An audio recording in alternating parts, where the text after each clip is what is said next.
Hello, hello! Welcome to my channel. If you've been here before, welcome back. Today I want to share with you a little bit more about in the hoop patterns and designs. And I just want to share with you my process for making the designs and embroidering them. And hopefully that helps if you're trying to make your own designs with your embroidery software. So today I'm making a Luna moth, and let's get started. So to start, I open a new document in Photoshop. I use Photoshop, but you can use any other drawing app or software to sketch your idea. And I grabbed some reference images of Luna moths, and will be using those to help me out. Since I'm making in the hoop plush, I have to think about how I'm going to stitch and hoop the fabric to make the different components of the project. So I'm making the wings two separate pieces, and will also separate the body and the antenna.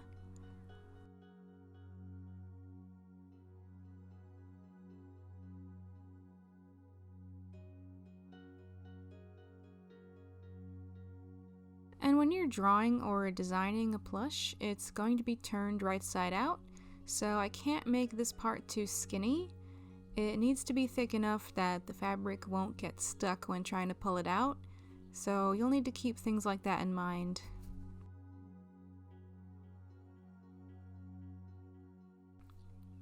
I'm just playing around a bit and thinking of different designs for the wings, and you'll see the design change as we go.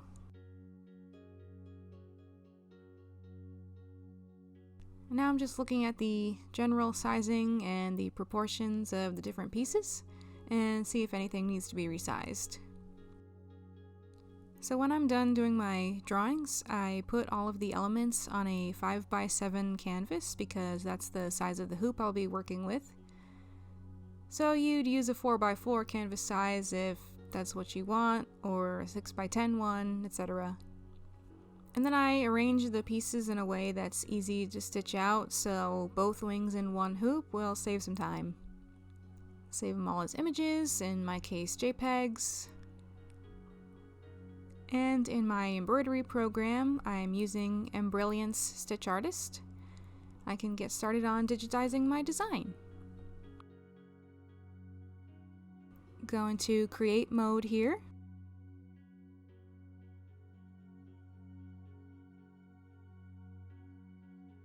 As you can see, you can import an image and digitize on top of it. That's also why I didn't care much if my drawing was a little sloppy. It's more of a guide for me when I'm making the files. So now I'll just go through with digitizing this and walk you through my process. I'm going to start with the elements that are inside the wing and work my way from the bottom layer to the top. I might also rearrange some of it later.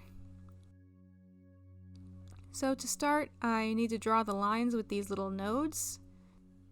It kind of works like the pen tool in Photoshop or Illustrator, if that's a good connection for you.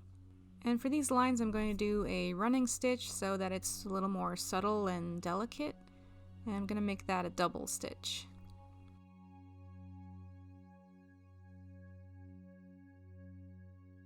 You can also move the nodes around and make adjustments if you're not happy with it.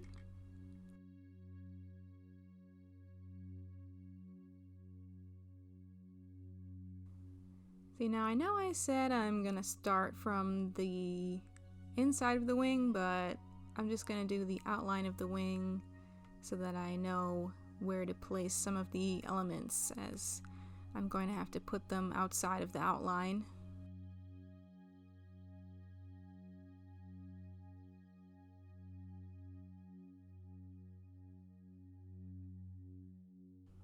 And I'll just make this a bright yellow or something.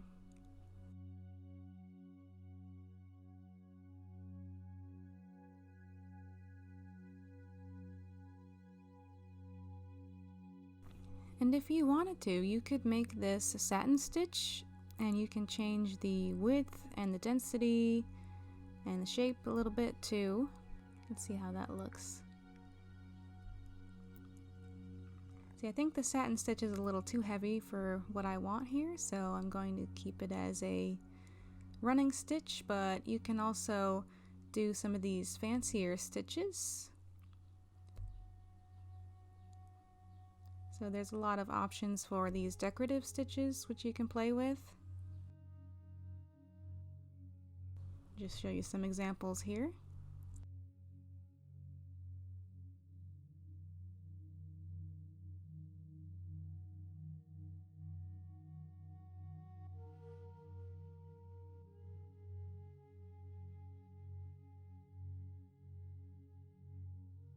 Now I'm going to do the very top, which is going to be a fill stitch.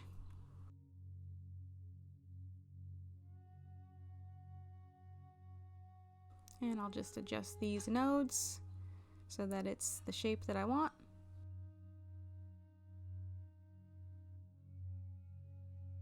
Change the color, you can do that.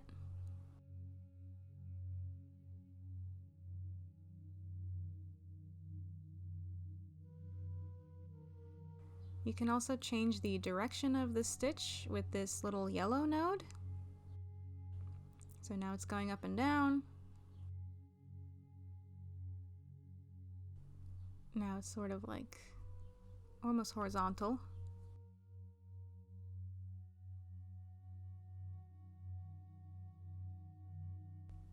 And I'm going to do this next shape, also fill stitch.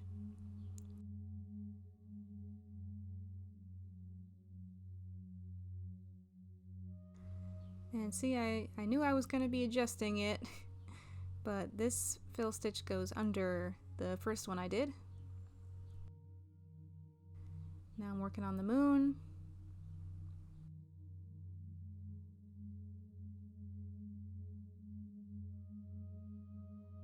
I'll zoom in, show you guys this little moon shape better.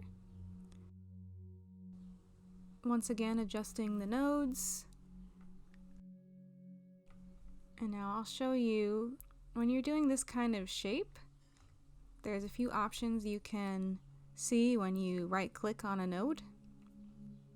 And you're gonna want to choose the cusp option, and that's going to break up the bevel to cusp, and that breaks up the bevel so that you can go in two opposite directions and instead of being connected to each other. So now I can do this crescent moon shape a little more accurately.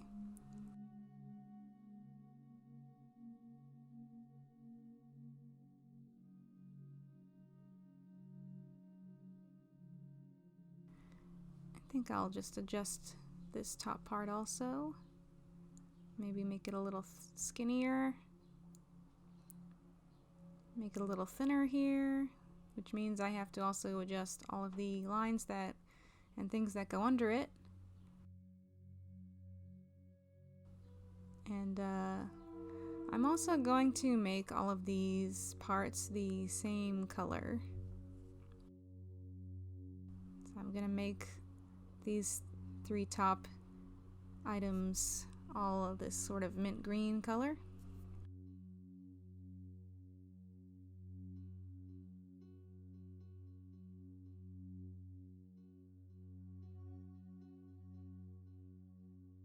Now here's something important.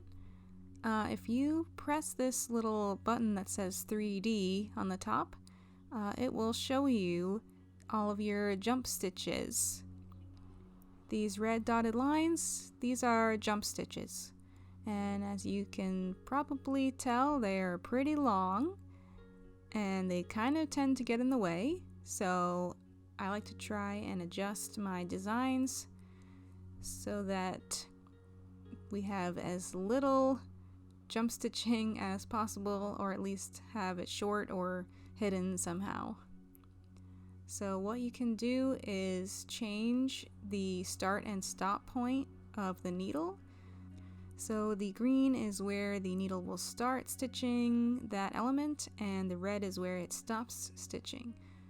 So I'm gonna go ahead and just change some of these so that you can see what happens You can already see one of the jump stitches now is outside of the wing, so it's not going to get in our way. So now you can see when I changed the start and stop nodes there, the jump stitch disappeared.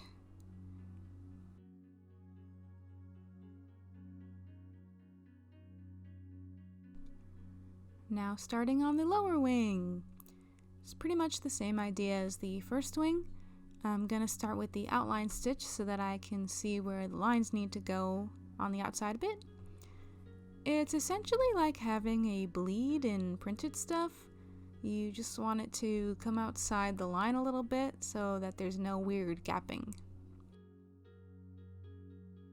And the outline goes after everything else is done.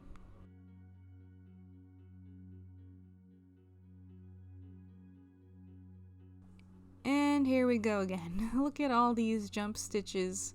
I'm gonna be making some adjustments here. The goal is to reduce the jumps as much as possible, or just hide them in the design or outside the outline.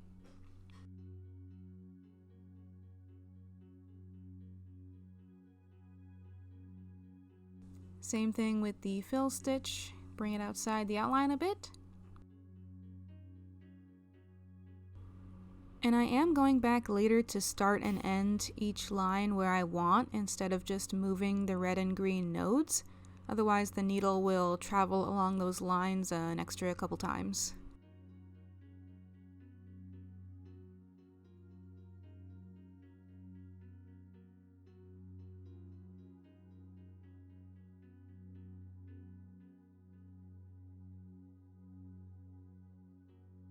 For these two little moons, I'm just going to copy and paste the object, and instead of a fill, I'm going to change it to a satin stitch so that it has a nice little outline on each moon.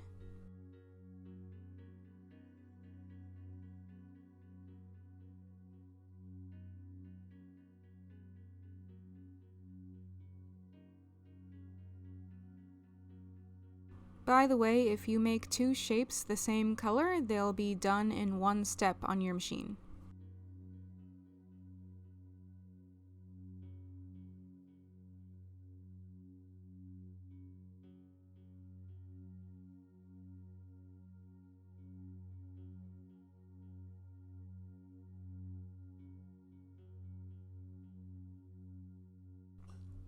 Yeah, I forgot to do this one up here.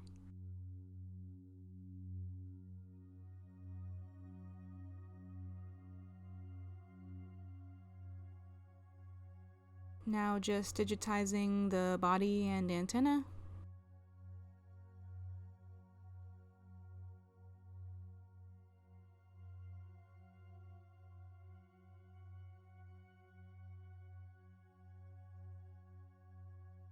I have all of these lines as satin stitches right now, but I'm going to change it actually. I just wanted to show you a quick little thing. Next to this 3D button, you have this sort of density chart. If you click this, it'll bring up this little map. This is going to show you the densest parts of your design, and that's where there's going to be a lot of really heavy stitching or a lot of like stitching on top of each other. And this is like a good tool to use because you just want to make sure that you don't have a lot of areas like this, because that's where your thread can break a lot and it can be kind of frustrating.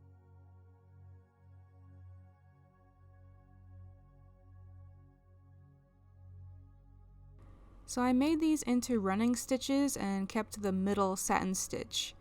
You can see where the jump stitches will be hidden under the middle line here.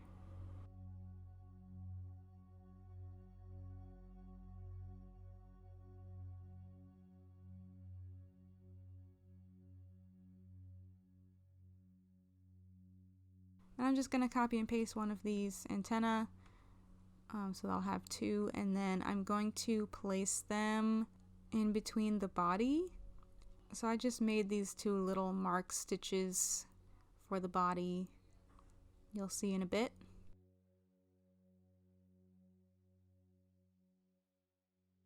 But the plan is these two will be sewn in between the body pieces like this. So I'm making sure they fit inside these marker lines for when I have to place them in the hoop.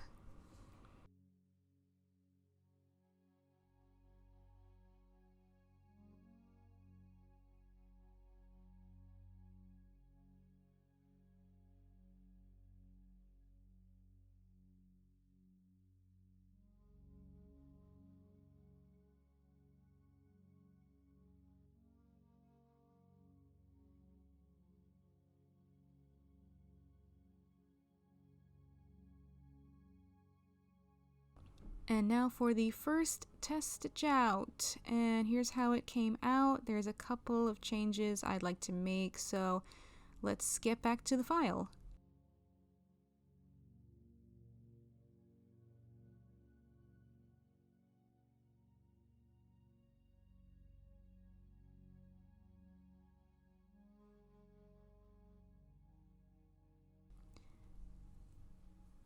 So I'm just making some little adjustments to this shape here and being a little nitpicky about it. I actually forgot to add an important setting for fill stitch objects, and that is the pull compensation. So here's the setting, and this is just a slider where you can put in the amount of compensation you'd like. Usually just do between 2 and 3%, and that just helps when doing heavy stitching on like stretchy fabric, because that fabric is going to move whether you like it or not. So this just has a little bit of buffer in there.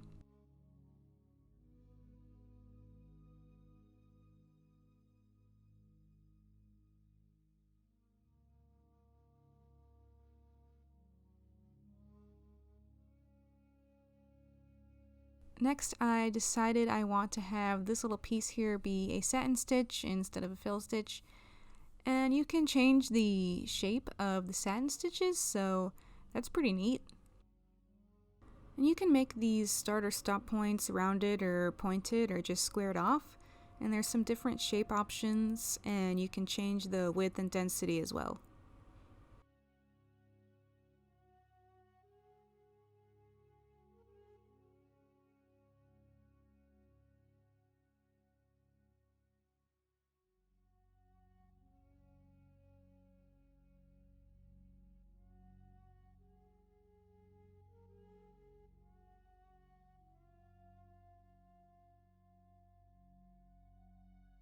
And now we're going back to the machine.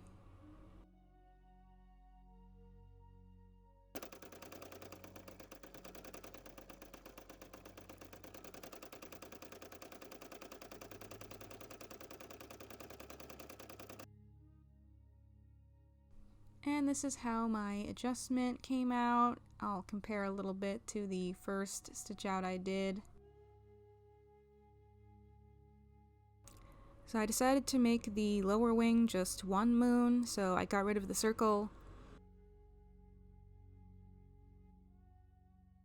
And I think the satin stitch here looks nicer, and I just did this moon so there wasn't any gapping between the fill and the outline satin stitch. Now I'm actually stitching out the body. I stitched out the antenna, and I put a piece of water-soluble stabilizer on top here, so I'm just going to tear that off and then fold this piece of fabric over to stitch the outline.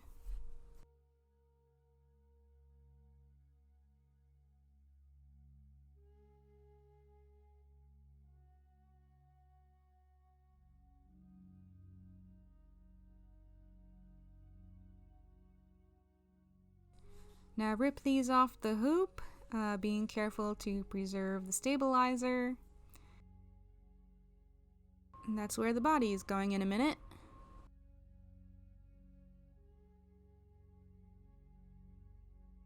I'm gonna cut them out and turn them right side out. Somehow. Hemostats are good for this, but I also made the opening a bit bigger on my file.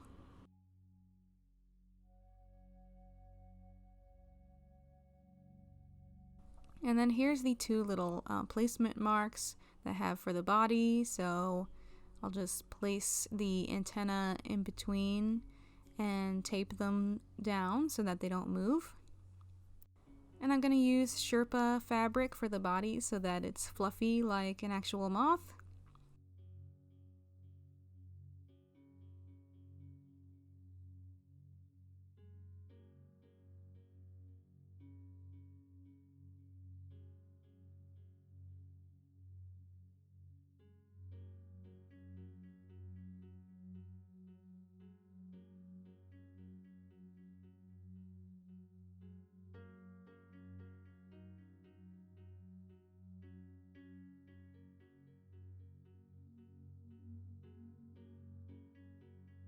So that'll just stitch the outline with the two antennae in between it.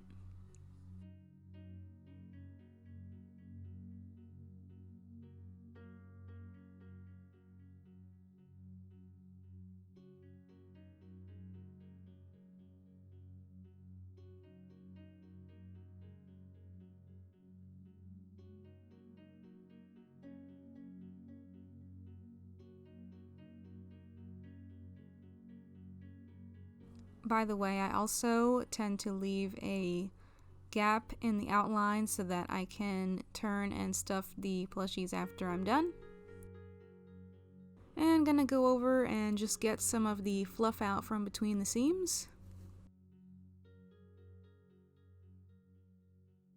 And once I have all of the pieces stitched out and turned right side out, I'm going to close them all up with a ladder stitch.